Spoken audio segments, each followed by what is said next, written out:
Hi, Cara. Hi, Karen. I believe OzTREKK were going to kick us off. Oh, no. Okay. Hi, Cara. Hi. Hi, Dr. Donald. How are you? Hi, how are you going? Yeah, good, thanks. Chris Nolan from OzTREKK. Thank you for joining. If you don't mind, I'll just lay out a few ground rules for folks on the session. Just before we get going. So my name is Chris Nolan. I'm the Director of Outreach from OzTREKK. I'm based here on the East Coast of Canada. And I want to thank you for joining us tonight for the University of Melbourne's physiotherapy overview. And so we're going to keep tonight's session to about 20 minutes. There'll certainly be opportunity to ask questions. And if there are further questions after the presentation, we can certainly answer them in the Career Echo booth at Melbourne, or also at the OzTREKK booth as well. So without further ado, I will hand it over to the stars of the show, the course coordinator, Dr. Karen Donald, as well as Cara Sobey is here from the physiotherapy school at the University of Melbourne. So ladies, I'll hand it over to you. Thanks. My name is Cara. I am the Senior Student Recruitment Officer at the Faculty of Medicine, Dentistry and Health Sciences at the University of Melbourne. And with me is Dr. Donald. And today we were, I guess, going to talk a little bit about the Doctor of Physiotherapy. If you have any questions for Dr. Donald, please feel free to put them in the chat. But I'm going to kick us off by asking Karen a little bit about her own journey as a physiotherapist. Could you tell the audience a little bit about your own career progression, Karen? Absolutely. But before I do, I would just like to acknowledge the country that I am speaking to you from. So that is the land of the Wurundjeri people of the Kulin Nation. And I pay my respects to their honours, past, present and emerging, and thank them for their contribution to the university community. I've had a long career, you can probably tell from the grey hair, and you can also probably tell that I'm not from Australia. So I was born in Scotland and undertook my physiotherapy training in Scotland, and so I guess that's one of the things that's really great about physiotherapy as a career, is that you can take it all over the world, and particularly transferable, those qualifications between countries with very similar healthcare systems like the UK, Canada, Australia, New Zealand. When I first qualified, I left Scotland and went down to Wales and then the UK. And so the next thing that I did was I really decided the area that I wanted to specialise in, and then I undertook further specialist training. So after the fact that I was a physiotherapist, I then went on and did advanced training, and for me that was in cardiorespiratory physiotherapy. So that's my specialist area. And so again, I think that flags that other point, that once you come out with your Doctor of Physiotherapy or your physiotherapy degree, you've really just started on the learning journey, and there's so much more that you can do to become much more specialist in the area that interests you most, whether that might be, like me, cardiorespiratory, or it could be women's health, pediatrics, musculoskeletal, sports injuries, gerontology. Sky's the limit. I then did move around the country quite a lot, and as I say, that's one of the great advantages, working in private hospitals and working in public hospitals throughout the UK. And during that time, I'm getting to be quite a senior physiotherapist, and so also also supervising students, supervising and mentoring junior staff. I became really interested in supervision and education, and I applied for a position in Australia at a university here. not Melbourne University, but La Trobe University. And so I guess, again, that's this next sort of part of a journey, is that you can be a physiotherapist and you can also be an academic physiotherapist. So that was the sort of area that I moved into. I kept a foot in the clinical setting and still supervising students and staff, but also had a foot in that academic setting, teaching undergraduate students, and actually stayed at La Trobe for about 16 years. And during that time, I also undertook my PhD. And again, that is another area of physiotherapy that you can go into higher degree studies. And ultimately, that led me on to a little bit of a research career. But for me, academia, teaching and learning excellence has always been my passion. I'm from a long line of teachers and academics. So it's kind of in my genes, maybe. So I then undertook a whole lot of academic positions that have at various universities, Deakin University, Monash University, that have ultimately led me to Melbourne University. I've been here for 3 years now. And I'm the course coordinator. And at my great age and with all my experience, I'm increasingly finding myself in leadership and management roles. And of course, that is another aspect to physiotherapy. I guess the only area I've not dipped my toe in is management in the sort of healthcare or hospital setting. I haven't done a lot of work in public health or advocacy, but there's certainly other options for physiotherapists. So I think my journey highlights, all the different avenues that you can take as a physiotherapist. And of course, throw into that the fact that, I've been able to have a family and work part-time and full-time. And I've also run a business during that time too. So our degree in particular includes a lot of sort of business and entrepreneurial skills and leadership skills that I think really open you up to a wide variety of career paths. How's that? That's perfect. We don't have any questions yet in the Q&A, so make sure you do put questions in the Q&A if you do have them.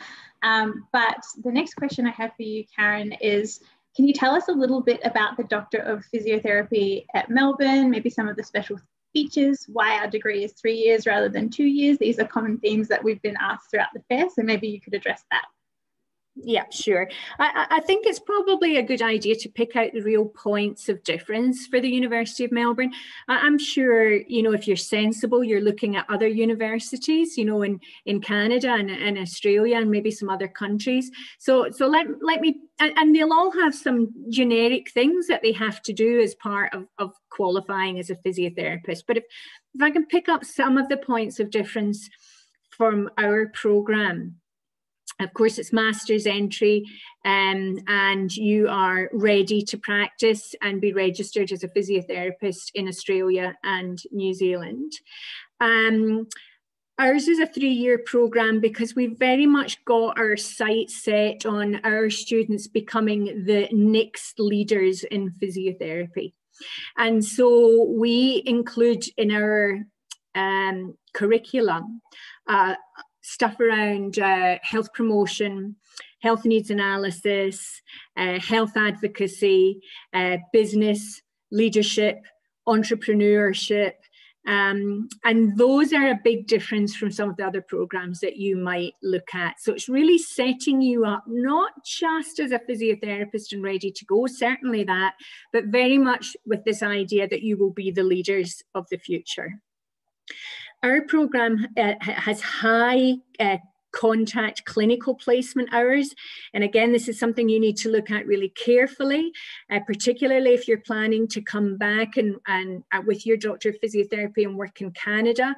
For Canadian registration, there are requirements on clinical hours, and our course more than meets those clinical hours. So that is one of the things that's really important.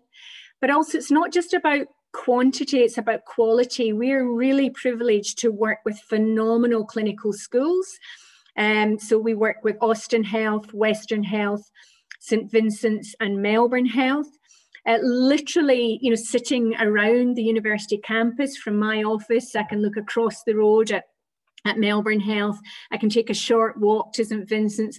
I can look across the road to some of our other specialist hospitals like Peter MacCallum Cancer Centre, the Women's Hospital, the Royal Children's Hospital. So we've got these great partnerships with clinical schools.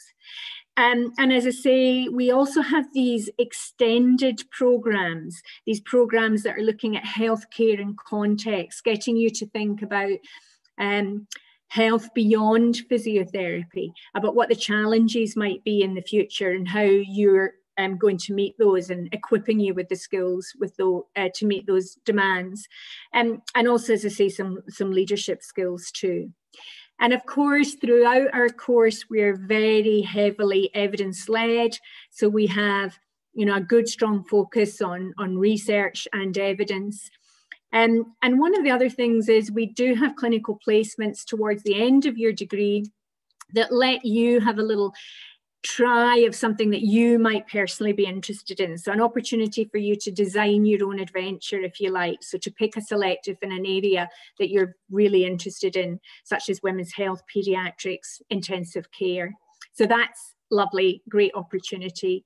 And although COVID has impacted this, certainly for last year, one of the other big draw cards of our programme is our global electives, which allows you to go and work for 3 weeks anywhere in the world.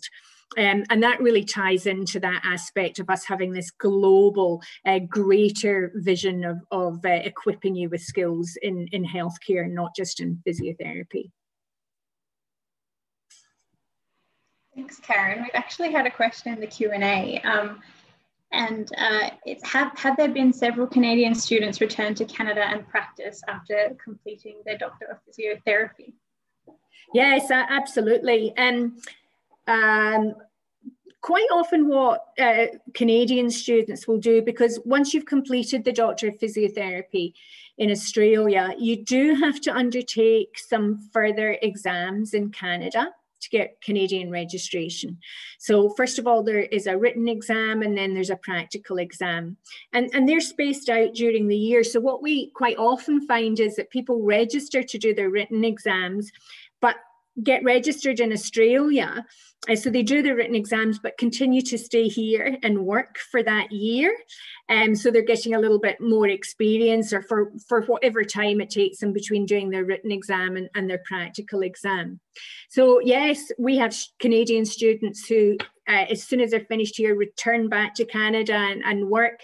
As soon as they're registered there, and we have Canadian students who like to stay on here, and some that go to New Zealand or other parts of the world too. The next question I have for you, Karen, is what's your advice for someone who would like to study physiotherapy? What kind of personal attributes do the selection committee look for? And is there any preparation that the student should do before applying? So in our programme, we equally consider your academic prowess as well as some of your own attributes. And so we will initially screen people based on their academic ability, and then that moves you on to having a multi-mini interview, an MMI. And then we, as I say, equally weight the academic part with the result of the MMI. And the MMI is this, several circuits, if you like, 8 to 10 different interviewers asking you sort of short questions. What we want to see in those interviews is you being yourself. Don't be afraid to bring your own personality to the interview. I think that's really important. I guess we're looking for people who have got a genuine interest in helping others. We've got people who've got a genuine interest in human anatomy and physiology.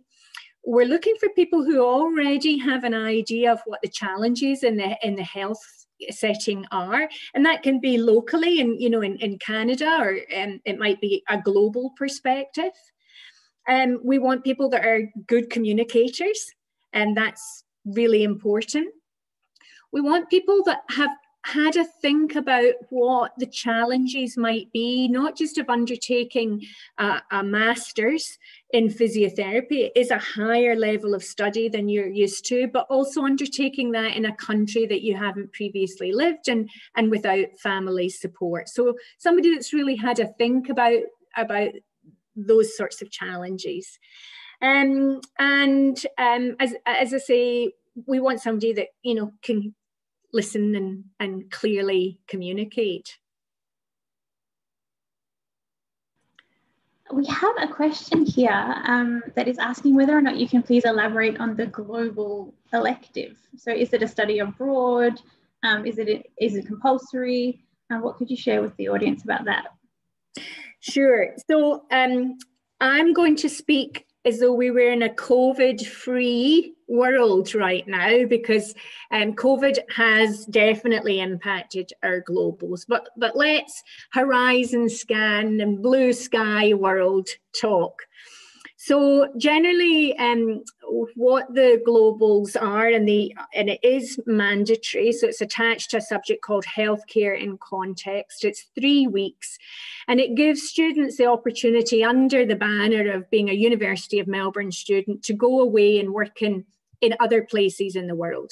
So we have students going to a private practice in New York, or to a private practice in Japan that just happens to be situated in the ski fields, so you can be a physio in the morning and hit the slopes in the afternoon. We've got some students that go to Fiji. We've got students that go to India. We've got students that go to Nepal. And so I think an area that particularly interests you, and you're interested in understanding the healthcare setting in that country, and perhaps working with a specific clinician or a specific patient group. You could come back to Canada if you wanted.